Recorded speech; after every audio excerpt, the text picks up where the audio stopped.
حج کا رکن اعظم وقوف عرفات ہے۔ میدان عرفات میں حاجی جو ہے وہ جمع ہوتے ہیں اور وہاں پر ظہر اور عصر کی نمازوں کو جمع کر کے پڑھتے ہیں اور پھر اللہ رب العزت کی بارگاہ میں توبہ اور استغفار کرتے ہیں، اپنے گناہوں پر معافی مانگتے ہیں، اس کی رحمت کے امیدوار بنتے ہیں اور اس کی بارگاہ میں الہا و زاری سے دعائیں مانگتے ہیں۔ اس دن میں اللہ تبارک و تعالی اپنے بندوں پر اتنا کرم فرماتا ہے۔ حدیث کے اندر اس دن کی بڑی فضیلت آئی ہے، چنانچہ امام ابن خزیمہ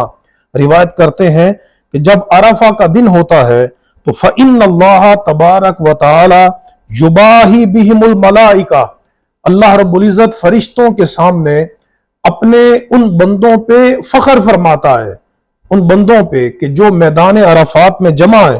اور فرماتا ہے کہ انظروا الی عبادی، میرے بندوں کی طرف دیکھو کہ میری بارگاہ میں پراگندہ بالوں کے ساتھ گرد و غبار میں اٹے ہوئے میری رحمت کی امید لے کر میری بارگاہ میں حاضر ہوئے ہیں۔ فرمایا فرشتو اشہدکم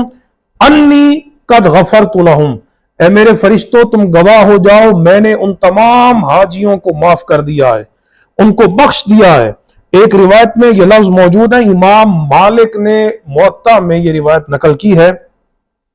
کہ رسول اللہ صلی اللہ تعالی علیہ وسلم نے ارشاد فرمایا کہ شیطان کو کسی دن میں اتنا ذلیل و خوار نہیں دیکھا گیا، کسی دن میں شیطان کو اتنا غضبناک نہیں دیکھا گیا کہ جتنا وہ عرفہ کے دن میں ہوتا ہے۔ کیوں؟ وما ذاک الا لما یری فیہ من تنزل الرحمہ،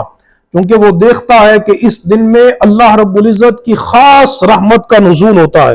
اور یہ دیکھتا ہے کہ وَتَجَاوُزِ اللَّهِ عَنِ الذُّنُوبِ الْعِظَامِ، کہ بندوں کے بڑے بڑے گناہ اللہ تبارک و تعالیٰ اپنے فضل و کرم سے معاف فرما دیتا ہے۔ لہٰذا ہمیں بھی چاہیے، اگر ہم وہاں میدان عرفات میں موجود نہیں ہیں لیکن اللہ تبارک و تعالیٰ کی رحمت تو اس دن